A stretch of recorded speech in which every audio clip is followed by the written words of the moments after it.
iHeart, get ready. Fantasy football is here. Welcome to the Scout Fantasy Show. ScoutFantasy.com is home to the Fantasy Football World Championships and the best players in the world. Real money winners giving their secrets to help you win. Now exclusively on iHeart. This is the Scout Fantasy Show with your host, the one, the only, Dr. Roto. Everybody, it's Dr. Roto. Get out the insurance cards. Get out the copay. The office is open, my friends. All right, let's take a look. It is Monday. So in this podcast, I'm going to cover a little two-start pitchers for you, as I like to do on Mondays. A couple of players who are injured that I'm quite concerned about. Maybe some fab discussion here. So let's start it off with two-start pitchers for you. For some reason, I know the Angels come late, but on my thing, they come first. So I'll just give you the Angels first here because it's easier for me. Messi, Jesse, Chavez getting the double dip. He gets 2 games at home with the White Sox and the Mets. Messi, Jesse's interesting. The White Sox don't hit righties very well. He should get the win. The Mets have been struggling. Actually, he's on the road for the Mets. So I think Messi Jesse's a fair enough starter this week. He's okay. For the Braves, Bartolo Colon, I want no part of him. No thanks, no worries, adios. Jaime Garcia, I'm not really that interested. Zach Godley, though, I am interested. Zach Godley has 2 starts against the Mets and the Padres. Godley's velocity has gone from 90 miles an hour to 93. He started throwing a curveball recently. My problem with the Diamondbacks is they have injuries now with Pollock and Peralta. Had Pollock and Peralta been there because Goldschmidt and Lamb are hitting, and Drury, of course, I would have pushed Godley more. This week, I think you could be okay with Godley if you need him as a spot start. I don't trust Wade Miley. He's got Detroit and Toronto this week. I'm not in love. Eduardo Rodriguez, I do like. I have always liked him. I told you guys he was going to be sensational this year, and he has been up to this point. So he's got St. Louis and Oakland. I'm in on him. Mike Pelfrey and Derek Holland stink. I want no part of them. Thanks very much. John Lackey, not interested in. Bronson Arroyo, not interested. Carlos Carrasco, I'm sure he's not available in your league. Don't worry about it. Kyle Freeland's interesting. He's got Minnesota and he's got Cincinnati. He's been good thus far, and the Rockies have been good. It's a good hitting team. It's a good bullpen. I think you could do worse. Than Freeland. I can live with that.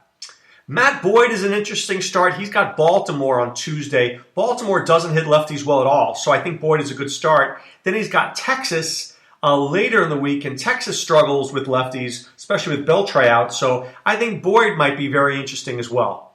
I want no part of Joe Musgrove. I want no part of Jason Hamill. I really do like Brandon McCarthy this week. He's got San Francisco, and he's got Miami. McCarthy may never give you 9 innings, but he could give you 6 really good ones. I like him. Dan Straley. So let me throw out this for you for daily players tonight. I'm going to go on a limb here, and I'm going to tell you I like Dan Straley, and I'm going to give you a couple of reasons. A few reasons. One, the narrative. He was treated very poorly in Houston, and he's pissed, and he wants a shot at redemption. 1. So he's always going to get up for the game. 2, Houston just finished a big series in Yankee Stadium against the Yankees where they scored a ton of runs. Now they got to fly down to Florida, and now you got to go into the cavernous Miami Stadium where there's no energy whatsoever. Yeah, I could see you not showing up tonight. Joe Musgrove is a train wreck. So there you go. 3 reasons why Dan Straley is a good start tonight. So I like him. Tommy Koehler's the other guy. You know what I think about Kohlers. Where do they belong? The bathroom. Next, Chase Anderson. I think a lot of people will be on him. I won't be. I don't love them tonight in San Diego, and certainly not against the Chicago Cubs later in the week. Same with Jimmy Nelson. Phil Hughes, no way. CC Sabathia, no thanks. Zach Wheeler gets 2 starts for the Mets. I like it. Like him a lot. The A's, Sean Manaea is back for 2 starts, and Andrew Triggs has 2 starts. I'm all in on Andrew Triggs. And look, Manaea last year wasn't good in the first half, and he got very good in the second half. Maybe it starts for him in May. We'll have to see. I have no problem starting him. The Pirates, Chad Cole, no thank you. Luis Perdomo and Clayton Richard for the Padres. If you're starting them, you have issues. Yvonne Gallardo and Chase DeJong, zero interest in either of them. The only interest I have is in the guys going up against Chase DeJong. That's how bad he is. The Giants have Matt Cain with 2. No, thank you. Chris Archer has 2, but I'm sure he's not available in your league. Yu Darvish has 2. I'm sure he's not available in your league. But here's a guy who might be. Marco Estrada has Atlanta and Baltimore. I like Marco Estrada, especially tomorrow night against Atlanta. I will be in on him for sure. It's a day game, so that might be the one thing that holds me back from playing him in daily. But I do like him. And then finally, Steven Strasburg has 2 games, but if you don't know to start him, you need to call my office for an immediate appointment. Immediate. Okay? So some other things I want to touch on. Jose Berrios. So let's talk about Berrios, or Berrios, however you want to call it. He pitched very well against the Cleveland Indians. 7 2/3, 2 hits, 1 run, 1 walk, 4 strikeouts. Okay? I had told you to keep your eyes on him because I really liked him, and I still feel that way. You know that. I really do like Berrios. The thing is that in Fab, in one of my leagues, he went for $54 out of 100. That's a very, very risky move on a pitcher who has never put together 3 good starts in the majors. I mean, he's never put 3 good starts a row together in the majors. So to do something like that is very aggressive. Very aggressive.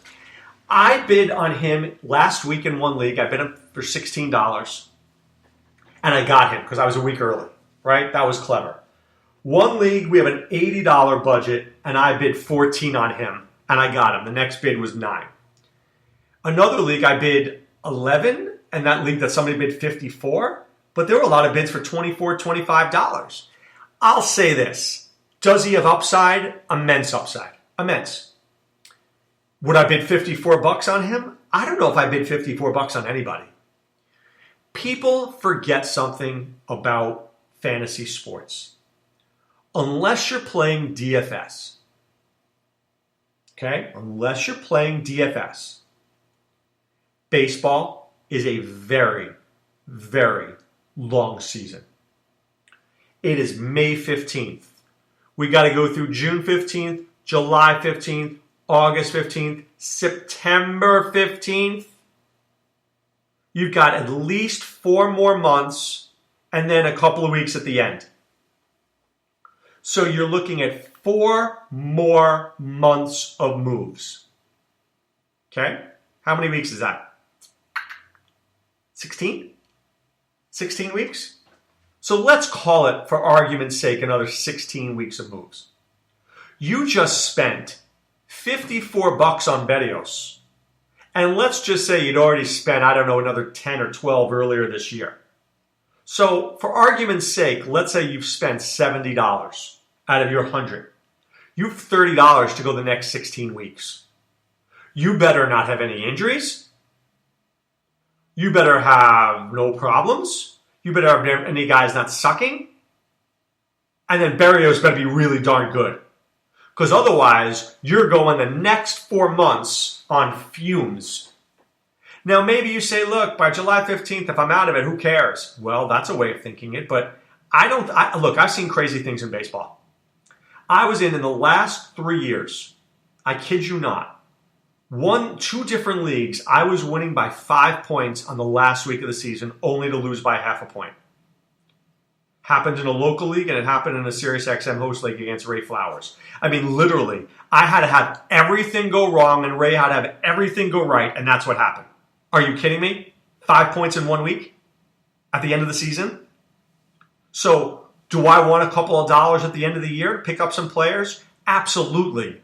I would never bid $54 on Jose Berrios. Ever. I couldn't imagine who would. I bid 20. That makes sense. You want him? You want to spend 20? I'm good with that. I'm trying to think here. I'm not very good in math. So, all right, I spent 17.5%. When I bid $14 out of my 80, I spent 17.5% of my money. I would have said 20% was a good bid. I probably would have said 25% was a good bid. So, right? That would have been a very aggressive bid, right? 80 times 25 is $20, right? Easy. $20, that's a strong bid. You want to go a little bit more than that, so be it. Much more than that, you're cray-cray.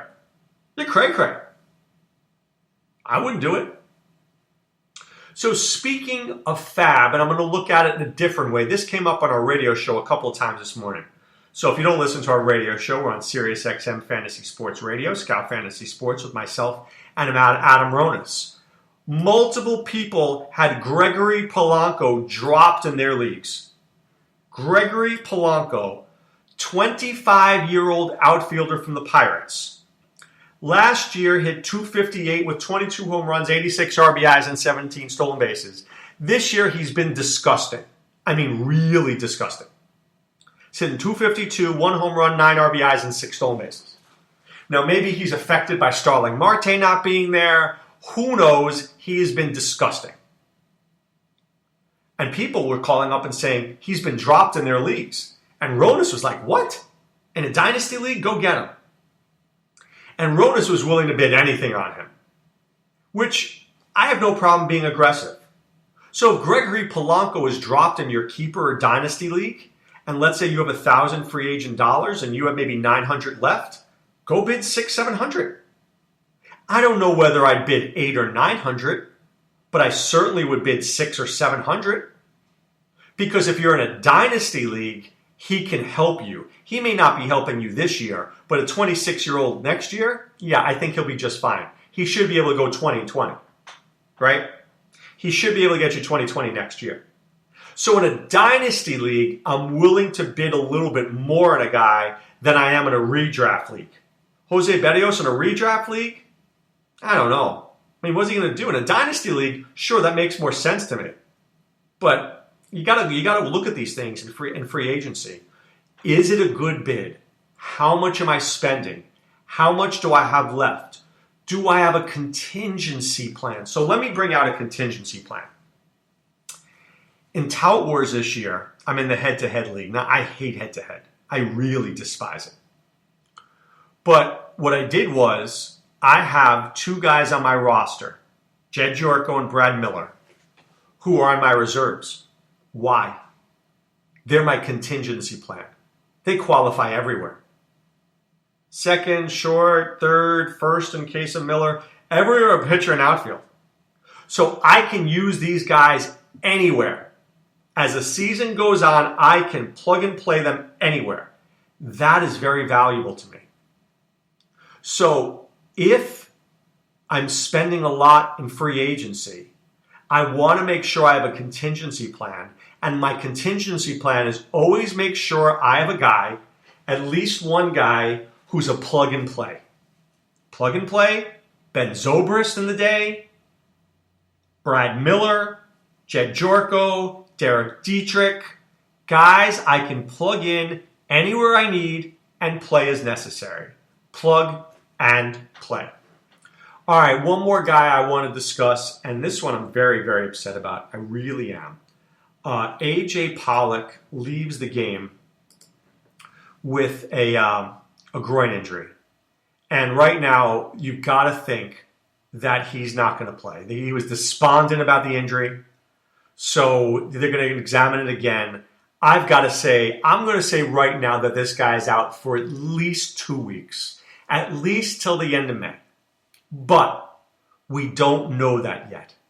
We don't know that yet. So let me bring up something that I think is interesting. So when you look at their week, okay? So look at the Diamondbacks week, and I want you to think this through with me. So right now the Diamondbacks, right, this week, have a 6-game week. Monday, Tuesday, Wednesday against the Mets. Thursday's a day off. Friday, Saturday, Sunday at San Diego. Okay? Pollock's got an injured groin. The absolute best case scenario, best case, is he comes back Friday. Because there's no way that they're bringing him back out there this series against the Mets. A, they probably feel they could beat the Mets without him. B, Why would you ever risk re-injuring his groin right now in May? You would never do that.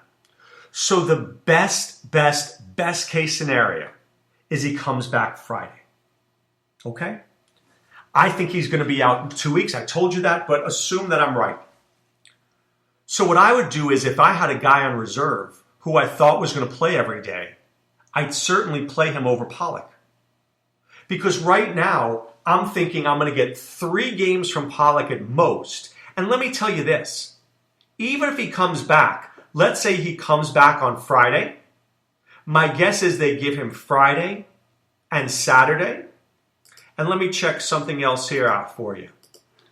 Friday, Saturday, and then sure enough, right, and then maybe he sits out Sunday before they travel back home. So maybe if I'm lucky, I'm getting 2 out of 3 games this weekend. Is 2 games of AJ Pollock worth rostering? I don't think so. Moreover, with an injured groin, he's not stealing any bases. One of the things you love about AJ Pollock is that he could steal 40 bases for you. If he doesn't steal 40, I don't want him. If he doesn't steal 40, I'm not interested. So if he doesn't steal 40, I'm using somebody else in my lineup. So the best case scenario is you're getting 2 games from Pollock this week. So please, sit him. Give him a rest. Tell him to take a load off. Tell him to relax. That's what I'm doing. I encourage you to do the same. You know what else I encourage you to do? Go to scoutfantasy.com. Enter the promo code ROTO. That's ROTO. You pay for 1 month, you get 2 more for free. And I got to tell you something. 2 things I need to tell you. 1, have you seen Sean Childs' team outlooks for football? OMG. I am telling you, I've never seen anything this detailed in my life.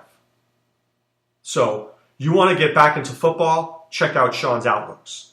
2, do you play DFS golf?